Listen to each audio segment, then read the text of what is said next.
We've been following it at a distance here across the pond, but on tomorrow, June 8th, Brits are going to head to the polls and elect 650 lawmakers across all over England, Scotland, Wales, and Northern Ireland. This is as a result of Theresa May, the Prime Minister Theresa May, calling a snap election only 2 weeks ago. She did so hoping that she would be able to get larger parliamentary majorities to rely on while negotiating Brexit with the European Union over the next 2 years. This was the goal. However, it does not seem to it may not work out the way that Theresa May actually wanted. She's going against Jeremy Corbyn, who is the leader of the Labour Party. And polls have shown some discrepancy.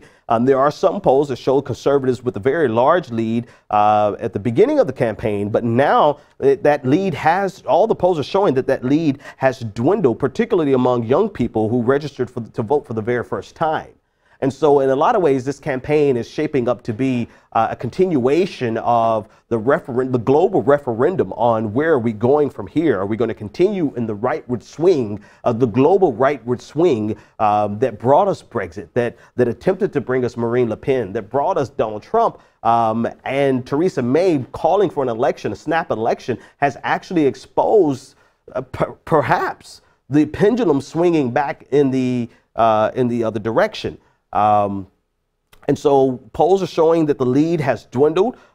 In particular, Theresa May has not done herself any favors in this campaign. She has demonstrated that she, one, runs bad campaigns. That's number one, first and foremost. But then she actually has no ability to connect with regular people in the United Kingdom. Her campaign has been criticized for being, quote, stilted and soulless. Theresa May has been ducking debates, rarely attending events, sticking to scripts. One of the things that jumps out the most was when she had a conversation with a nurse, and the nurse told the Prime Minister about the struggles that she had been going through for the past 8 years. And Theresa May responded essentially that, you know, there's nothing that they can do because money doesn't grow on trees.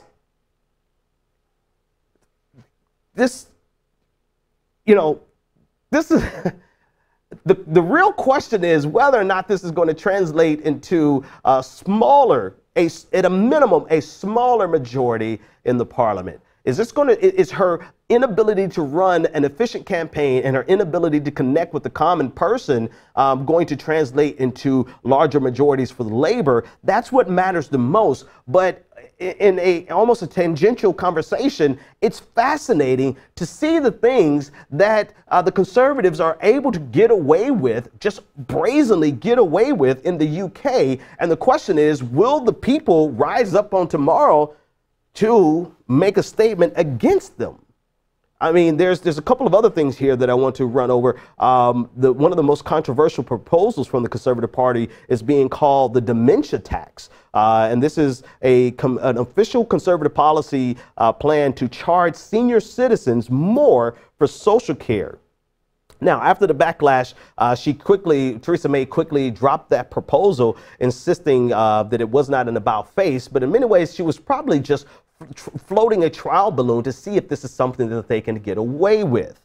So while the polls there have varied wildly, some show a double-digit lead, Tory lead, and others pegging the Conservative advantage to just a single point.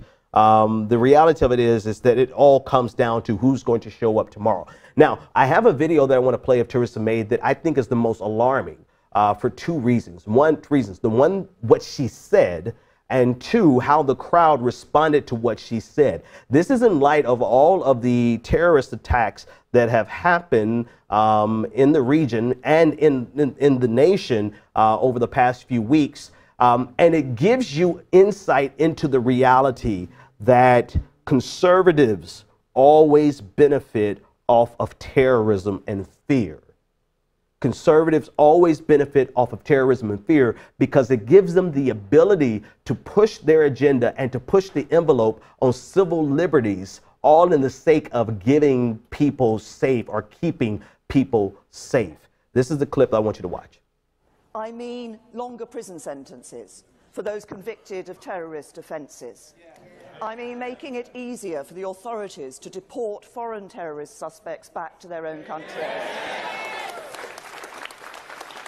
And I mean doing more to restrict the freedom and movements of terrorist suspects when we have enough evidence to know they are a threat, but not enough evidence to prosecute them in full in court.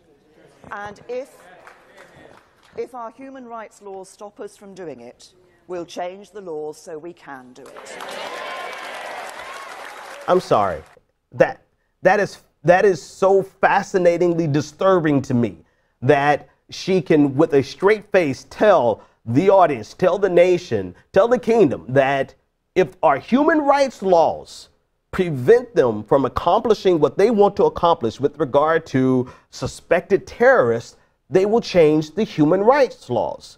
The problem is this: many of the terrorists have been Britons. They're British. They're citizens. And so for them to change the human rights laws to affect suspected terrorists, for this to actually work, they're going to have to change the human rights laws for citizens in general who are not terrorists.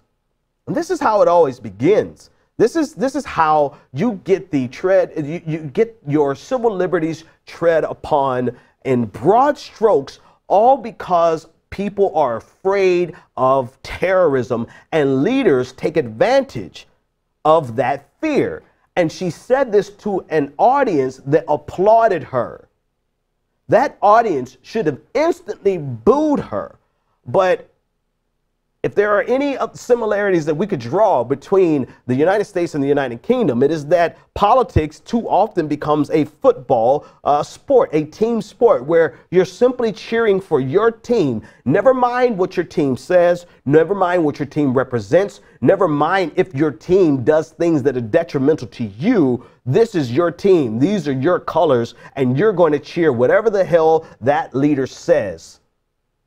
It's exactly the nature of American politics, and it seems to be the nature of politics in the UK if Theresa May is able to say things like this and get a round of applause instead of getting tomatoes thrown at her.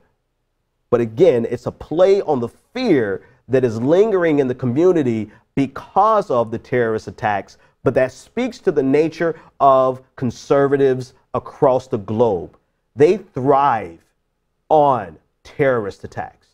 They thrive on them. Not to say that they enjoy them. No, this is not to say that they are wagging the dog. This is not to say that they are doing any type of false flag. This is not to say anything conspiratorial. This is simply to say there is one group of politicians in the United States as well as the United Kingdom who benefit off of what they can accomplish after a terrorist attack. And it generally tends to be people who are of the conservative perspective and who have ties with defense contractors who create the weapons, who create the military, who create all of the tools used to fight back against terrorism. So what matters on tomorrow is whether or not Theresa May, all of her missteps, actually amount to a dwindling at a minimum. I mean, we want to see Jeremy, I don't know what you want to see. I want to see Jeremy Corbyn win. I want to see the Labour Party win. It's fascinating how much they've been able to gain ground just in these 2 weeks. But at a minimum, we want to see those majorities dwindle down to make it even more painful for Theresa May to accomplish any of these things, particularly changing the human rights laws so that they can crack down on suspected terrorists who just so happen to be citizens.